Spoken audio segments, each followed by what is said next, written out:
Hello everyone, good morning. কী খবর সবার? নিউ ইয়ার থেকে আমি ওদের একটা ব্লগ দিইনি। আমার শরীরটা এত খারাপ, লিটারেলি আমার এখনও শরীর খারাপ চলছে। আজকে অফিস যাব না, একটু শরীরটা খারাপ বলে একটু ব্রেকে নিয়েছি।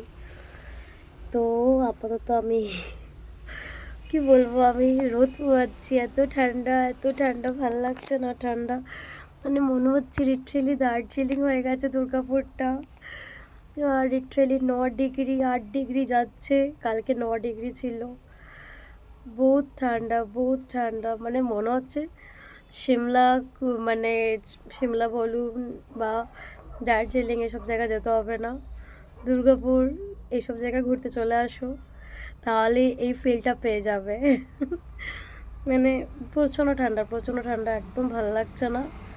আপাতত আমি একটু রোদে বসে আছি, চুপচাপ একটু ভিটামিন ডি নিচ্ছি শরীরটা সত্যিই খারাপ, প্রচণ্ড উইক লাগছে।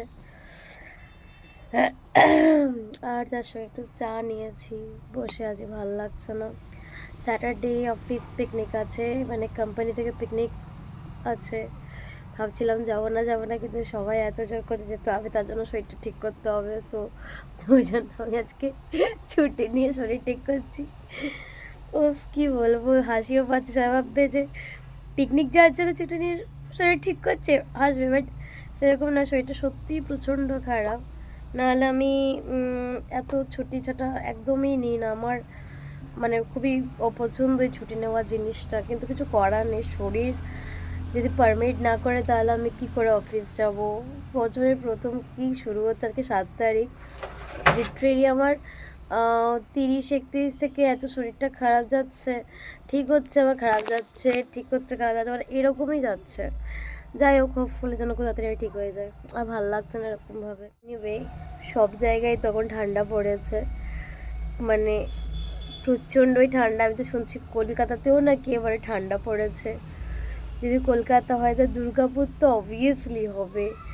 মানে কিছু বলার নেই, প্রচণ্ড ঠান্ডা, মানে কাঁপিয়ে দিচ্ছে। আমি এখন রোদে বসে আছি, স্টিল এখন এত হাওয়া দিচ্ছে, রোদটা খাবো কি যেন হাওয়াটাই ইয়ে হয়ে যাচ্ছে। তারপরে বলছে, গুগলে দেখিয়েছে নাকি একটু ঠান্ডা বাড়বে। যদি ঠান্ডা আরও বাড়ে তাহলে ব্যাস, আমি তো ইতি গজ বোধ হয় আমার। মানে আমি ঠান্ডাটা আমার নিতেই পারি না, আমার মানে অ্যালার্জি টাইপের হয়ে যায় আর কি। কাশি শুরু হলে কাশি কমে না, যাই করি না কেন কাশি কমবে না আমার, মানে এরকম একটা হয়। তো কি বলবো, খুব বাজে অবস্থা। তেমন ছোট্ট একটা ব্লগ, একটু কথা বলি তোমাদের সঙ্গে, তো ওই জন্যে ভিডিওটা করা যায় না। আমার মুখটা কতটা বুঝতে পারছো, দেখে না বুঝতে পারছো।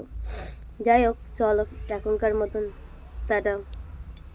সেরকম কিছু অ্যাকচুয়ালি করার নেই, মা আমাকে খেতে দিচ্ছে, আমি বসে আছি, আর এরকমই আমার জীবন চলছে। শুয়ে আছি, বসে আছি, ঘুমাচ্ছি, এরকমই চলছে। এনিওয়ে, এখনকার মতন চলো টাটা।